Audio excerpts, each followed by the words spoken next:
सेहत की बात ये मंच उन डॉक्टर्स के लिए है जो अपनी स्पेशलिटी सामान्य जनता तक पहुंचाना चाहते हैं। हम सभी डॉक्टर मित्रों को आमंत्रित करते हैं कि आइए अब आपकी स्पेशलिटी जिस डिसीज पर आप प्रैक्टिस कर रहे हैं उसकी सटीक जानकारी जन सामान्य तक पहुंचाइए और अपने हॉस्पिटल की सारी सुविधाएं हमारे माध्यम से मरीजों तक पहुंचाएं। अधिक जानकारी के लिए हमें संपर्क करें।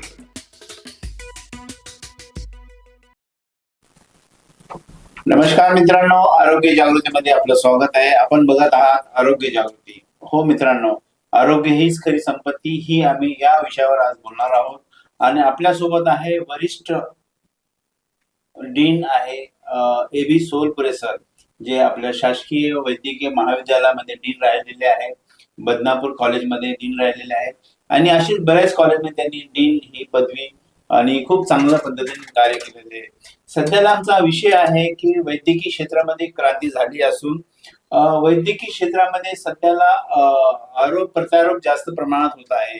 आपल्या सोबत पण आपण बघितलं असेल, आपल्या समोर आपण इतके डॉक्टर घडवले आहेत, तर त्यासाठी आपण डॉक्टर सोलपुरे सरांशी बोलूया।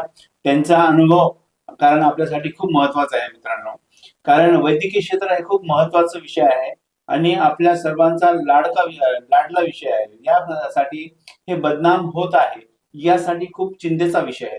यासाठीच आपण त्यांच्याकडून जाणून घेऊया। नमस्कार सर, आरोग्य जागृतीमध्ये आपलं स्वागत आहे। सर, आपल्या सोबत बसणं आमचं भाग्य समजतो आम्ही आणि आपण एवढा मोठा आपला तगडा अनुभव आहे।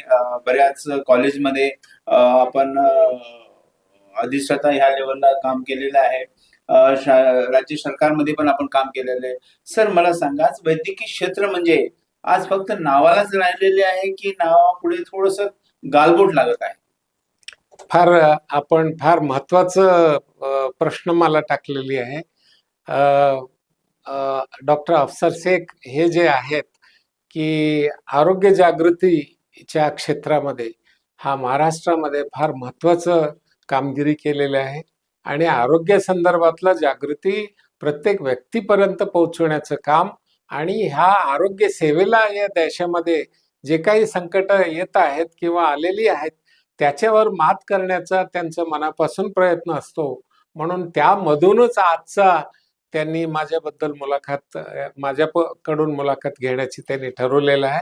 मी जास्त सांगायला नको, परंतु आपण सर्व जाणत आहात, मी अनेक शासकीय वैद्यकीय महाविद्यालयात अनेक वर्ष महाराष्ट्रामध्ये डीन राहिलो, आरोग्य विज्ञान विद्यापीठाचं कुलसचिव राहिलो आणि काही काळ ऍक्टिंग व्हाईस चान्सलर होतो।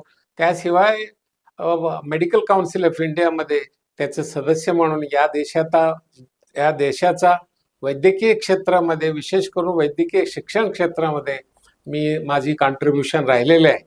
तर हा कॉन्ट्रीब्युशनला एक त्याचं जाणीव ठेवून आज डॉक्टर शेख अफसरनी माझा हा मुलाखत घेत आहेत।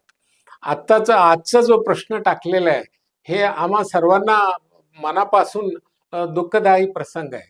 आज सांगतात की वैद्यकीय क्षेत्रामध्ये किंवा डॉक्टर होण्याच्या क्षेत्रामध्ये जो माणूस येतो ते एक तत्वाला धरून असायला पाहिजे, असं सांगण्यात येतो की ज्याच्यामध्ये सर्वभूतात्मनम सर्वभूतानाम चात्मनी ईक्षते योगी आत्म सर्वत्र समदर्शन, सगळ्यांमधला समदर्शन जोपर्यंत घेत नाही तो डॉक्टर होऊ शकत नाही, असं आमचं तत्व सांगतो। तर हा समानतेचा पहिला पायरी आहे डॉक्टर होण्याचा। जसं योगी होण्याचा पहिला पायरी समानताचं भावना अंतरंगामध्ये आलं पाहिजे, तसं सर्व माझेच आहेत आणि मी सर्वात आहे, हा जो भावना घेऊन हा क्षेत्रामध्ये येण्याची आहे, तसंच आलं तर आपल्याला या क्षेत्रात यश मिळतो। म्हणून हा आधी कालापासून डॉक्टरी पेशाला किंवा डॉक्टरला दुसरा देव असं म्हटलेलं आहे, म्हणजे दुसरा भगवान असं सर्वांच्या मनामध्ये होतो। ह्या भावना होती, अजूनही आहे, अनेक लोकांमध्ये हे भावना आहेत, परंतु जे भावना आहेत ते जोपासून राहण्याचं एक काम करणं आपल्याकडून अपेक्षित आहे समाजाला। आज या देशामध्ये जवळजवळ 800 मेडिकल कॉलेजेस आहेत। मी जेव्हा मेडिकल काउन्सिल ऑफ इंडियामध्ये होतो 300चे काही वर होती, परंतु आज 800चं वर गेलेलं आहे। आज पॉप्युलेशन आणि डॉक्टर रेशो जर बघितलं तर तुम्ही त्याच्यामध्ये आपले ॲलोपॅथिक डॉक्टर्स, आयुर्वेदिक डॉक्टर्स, होमिओपॅथी, सिद्धा, इतर पॅथीचे जर कन्सिडर केलात, प्रत्येक 100 माणसाला किंवा त्याहून कमी माणसाला, 800 माणसाला एक डॉक्टर आपल्या देशात आहेत. हा जो आकडा आहे हा इस्रायलपेक्षा किंवा क्युबापेक्षाही चांगला आकडा मानला जातो. म्हणून आपल्या देशातला आरोग्य स्थिती चांगले राहण्यासाठी काम करणं हा सहज शक्य आहे या काळामध्ये.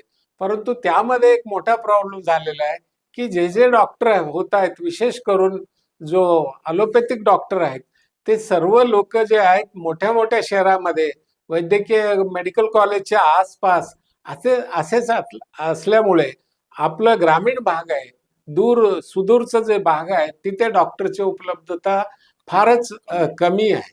म्हणून हा आपल्यावर एक हा आरोप लागतोच आहे की हे डॉक्टर होतात, मोठ्या शहरामध्ये राहतात, मग भारत देश तरी जास्त करून 70% देश ग्रामीण भारत आहे, मग तिथे कोण बघतो? म्हणून हा पहिला आपल्यावरचा जो श्रद्धा कमी होतो डॉक्टरी पेशामधला, तो तिथंच कमी होतो की आम्ही डॉक्टर झाल्याबरोबर मोठ्या शहरातच काम करणार, खेडेगावाच्या माणसांकडे आम्ही पाहत नाही.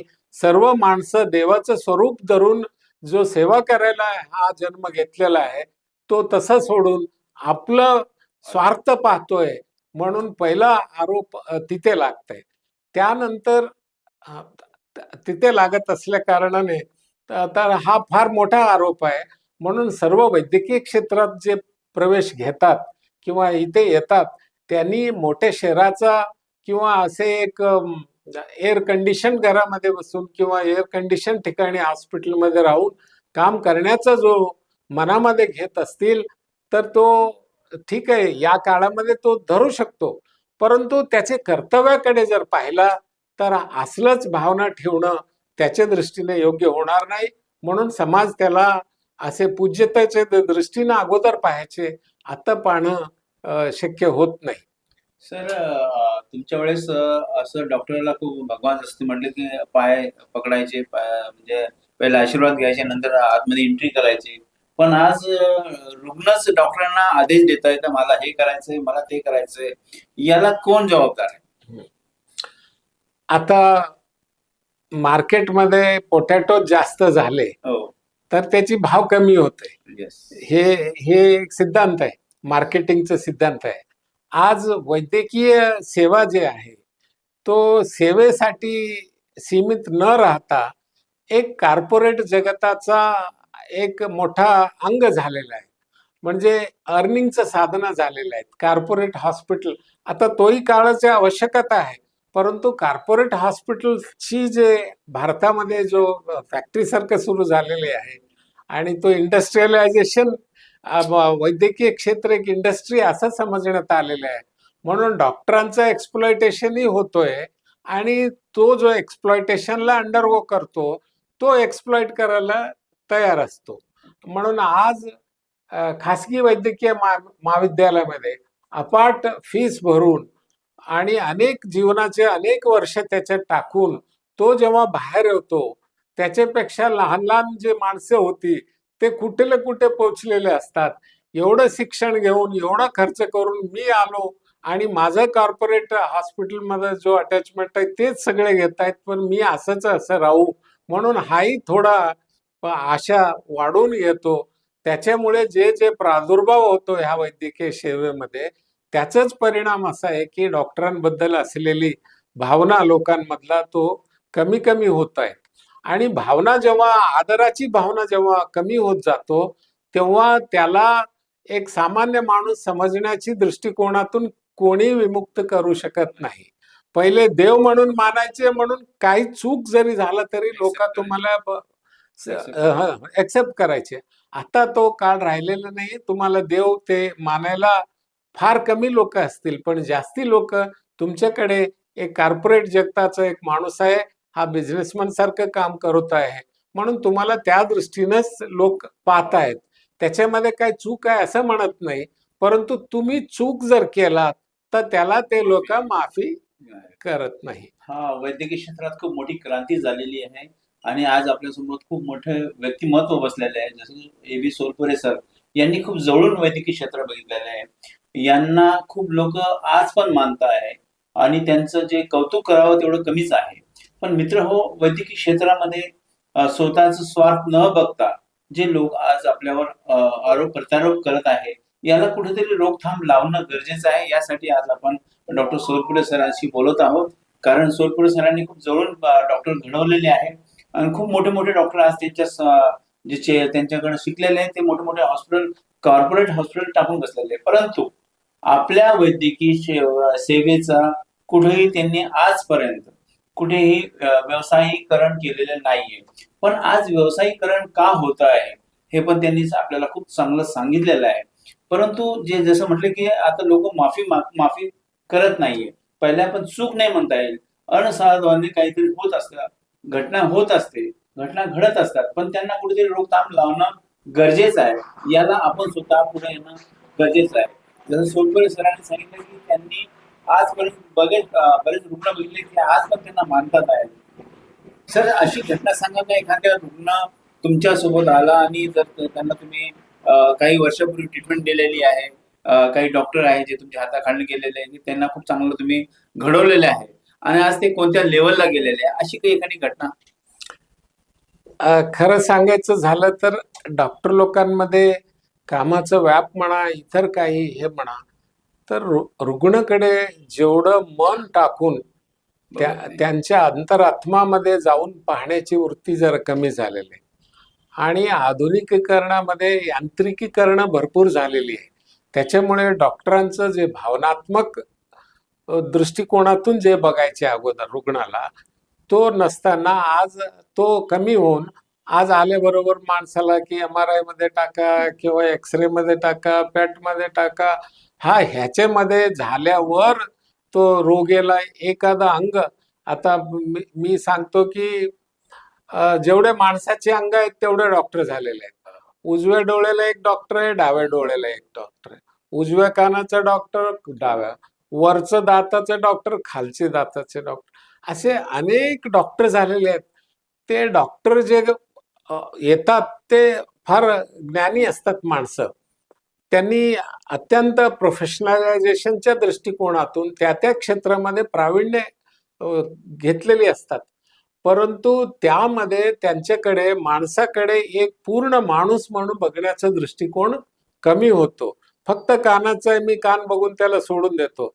यामुळे काय होतं की पेशंटचा आतोनात त्रास होतो की एक डोळ्याकडे दाखवून एक कानाकडे दाखवून एक पोटाकडे दाखवून असं केल्यामुळे ते माणसं थकून जात आहेत की डॉक्टरांकडे जाणं की नको, मरो की सरो, असं परिस्थिती निर्माण झालेली आहे.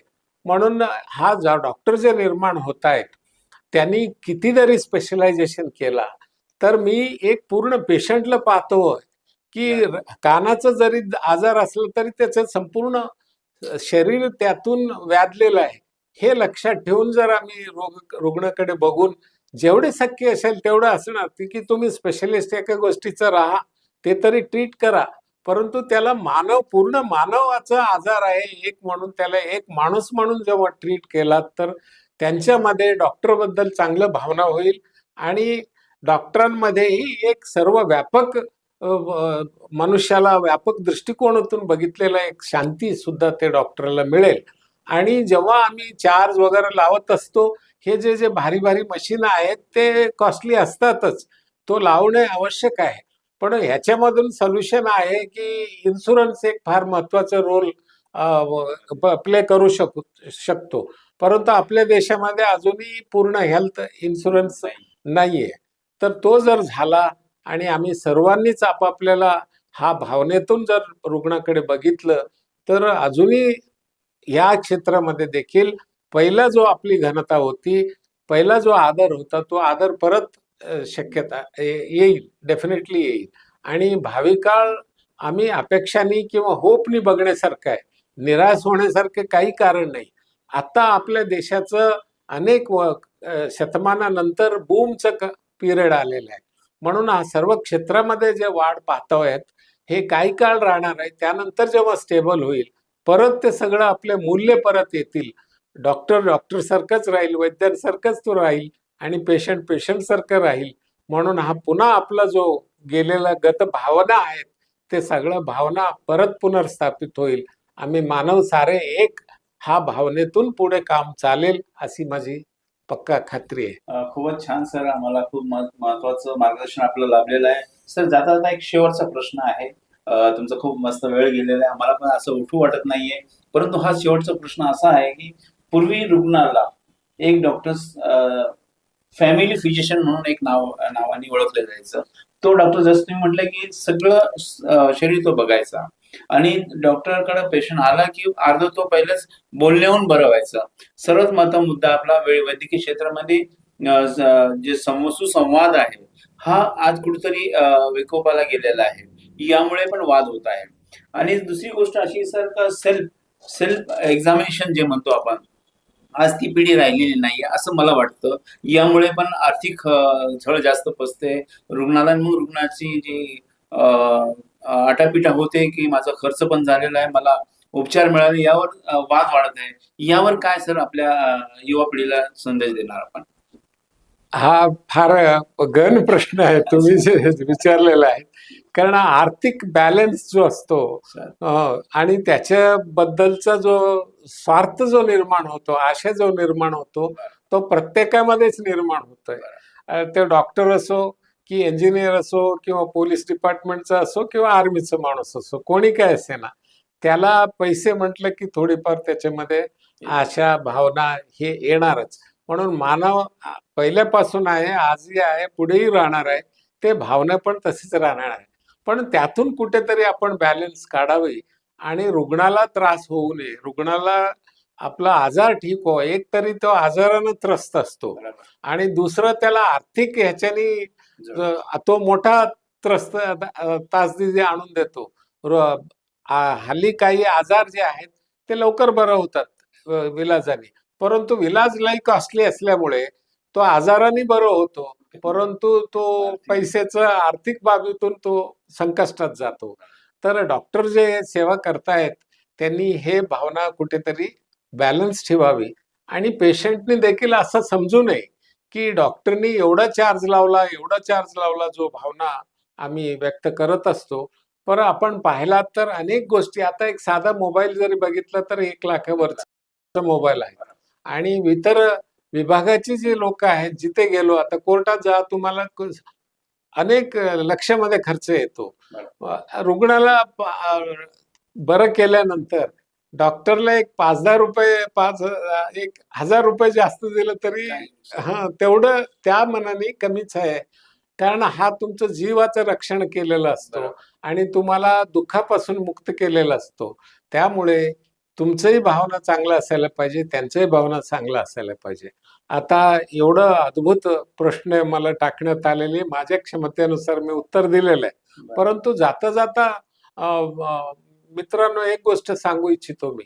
वैद्यकीय क्षेत्रामध्ये एवढं प्रगत झालेली आहे की एक अमेरिकेतला एक व्यक्ती होता की त्याचे वडील वारले आणि त्यांनी मुलाच्या नावानं संपत्ती ठेवून गेलेली आहे. मुलांनाही अफाट कमवलं होतं. तर त्याला वाटलं की हा वैद्यकीय क्षेत्र एवढं प्रगत केलं असताना मी माझ्या वडिलांना हरपून का बरं बसावा, की माझे वडील चिरंतन राहू शकतील असं काहीतरी तुम्ही संशोधन करा. म्हणून त्यांनी अनंत कोटी डॉलर त्या खर्च करून एक कनेक्टोम प्रोजेक्ट म्हणून केलेले आहे. तो कनेक्टोम प्रोजेक्टमुळे मानवी ब्रेन जे आहे पूर्ण हुबहूब प्रिंट करून ते तयार करण्याची आता क्षमता आलेली आहे. हे करण्याचा त्याच्या मागील उद्देश असा की हल्ली माणूस म्हणजे त्याचं माइंड आहे. Man is nothing but his mind असं म्हणतात. म्हणून मन जेवढा मोठा तेवढा माणूस मोठा. मन लहान असेल तर तो लहान माणूस हा पहिल्यापासूनच आहे. म्हणून मनुष्य म्हणजे हा त्याचं केवळ शरीर नव्हे तर त्याचं माइंड आहे. तर तो जर माइंड आम्ही अपलोड करून त्या कनेक्टोम प्रोजेक्टमुळे तयार झालेल्या ब्रेनमध्ये परत डाउनलोड करून जर ठेवलं तर ते त्यांचे वडील राहिल्यासारखेच आहेत आणि त्याच्याबरोबर एआयचं जर जोड टाकला तर त्याचे वडील चिरंतन काल जिवंत राहू शकतात. म्हणून आता चैनामध्ये एक असं धारणा आहे, आमचंही धारणा आहे, की मनुष्याचं वय हळूहळू वाढत चाललेलं आहे. चैनामध्ये असं म्हणतात की 130 वर्षापर्यंत सहजपणे आम्ही जगू पुढच्या 50 वर्षामध्ये. ते शक्य आहे. आपणही पाहतोय की आपल्या देशामध्ये की हिमालयाच्या काठावर जे हिमालयाच्या तळात किंवा त्याच्या वर जे जगतात ते जास्त आहेत, जास्त काळ राहतात. आणि जपानमध्ये फ्युजियामा जो माउंटेन आहे तिथले ड्वेलर्स जे आहेत तेही अनंत वर्ष जगतात, 100हून. सायबेरियामध्ये राहतात. ह्या सर्व ठिकाणी एक कॉमन गोष्ट आहे की तिथे थंड आहे. म्हणून थंड हवेच्या ठिकाणी जर माणूस राहिला तर थंडीमध्ये जर राहिला तर त्याचं वय वाढतोय, एक अशी कल्पना आहे. त्याशिवाय विटॅमिन ए, गाजर आहे, सगळं विटॅमिन ए सुद्धा वय वाढवण्याचं एक शक्ती आहे त्याच्यामध्ये, असं समजलं जातं. ताण कमी करून घेणे, हायड्रोजन लोड कमी करणे शरीरामध्ये आणि दुर्व्यसनापासून दूर राहणे. हा दुर्व्यसन एक आपल्याला फार मोठा घातक आहे. ते आपण बघतो गुटख्या खाल्ल्यामुळे अनेक लोकांना, मोठे मोठे नेत्यांना आम्ही पाहतोय की जीवनभर ते कॅन्सरनी ग्रस्त आहेत. आणि कॅन्सरच्या वाढीमध्ये हा दुर्व्यसनाचा फार मोठा भाग आहे. त्याच्यामध्ये सिरोसिस होतो लिव्हरचा, तुम्ही पिण्यामध्ये वगैरे, आणि अनेक असे जो आपले ड्रग्स घेण्यामुळे आपलं माइंड खराब होऊन जातो. हा सगळ्या गोष्टी एकत्र होऊन त्याचं शरीर, आता दुसरा एक रोग लागलेला आहे की हा मोबाईलचा जो प्रादुर्भाव आहे हाही फार मोठा, हा वय कमी करतोय. कशासाठी की त्याचं माणसाचं मनस्थिती बिघडून अनेक लोकांना सुसायडल टेंडन्सीकडे नेतोय. जीवनामध्ये त्यांचं रस राहत नाही. त्याच्यामुळे ते जीवन आनंद घेण्याऐवजी जीवन एक त्यांना कष्टमय होत जातोय. त्याच्यामुळे आयुष्य कमी होत जात आहे. म्हणून देवाने जरी आम्हाला आयुष्य भरपूर दिलं असलं तरी तो आपलं कर्तृत्वाने आम्ही त्याला कमी करत चाललेलो आहे. देवाने शरीर किंवा हा मन जे दिलेलं आनंद घेण्यासाठी दिलं असलं तरी आपल्या हा सगळं दुर्व्यवहाराने तो मनाला खच्चित करून दुःखाच्या ह्याच्यामध्ये आम्ही बुडत चाललेलो आहोत. याच्यातून आपल्याला बाहेर येणं आवश्यक आहे. त्यासाठी आपलं आरोग्य चांगलं ठेवणे, आपलं चिंतन विचार चांगलं ठेवणे महत्वाचं, दुसऱ्यांबद्दल चांगली भावना ठेवून सर्वच आपले आहे म्हणून चांगलं जगत गेलो तर आयुष्यही वाढेल, रोगही कमी राहतील आणि आपलं जीवन सुद्धा सुखमय होईल.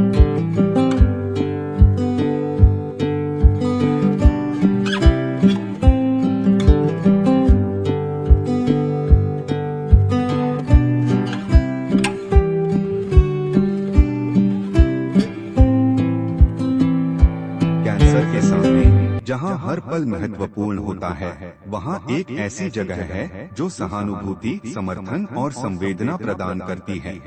आपका स्वागत है उम्मीद पैलिएटिव कैंसर केयर सेंटर में, जहां हम सहानुभूति और विशेषज्ञता के साथ देखभाल को नया रूप देते हैं। यहां हमारी समर्पित चिकित्सा पेशेवरों, योगदानकर्ताओं और देखभालकर्ताओं की टीम अपने रोगियों के जीवन की गुणवत्ता को बढ़ाने के लिए दिन रात मेहनत करती है।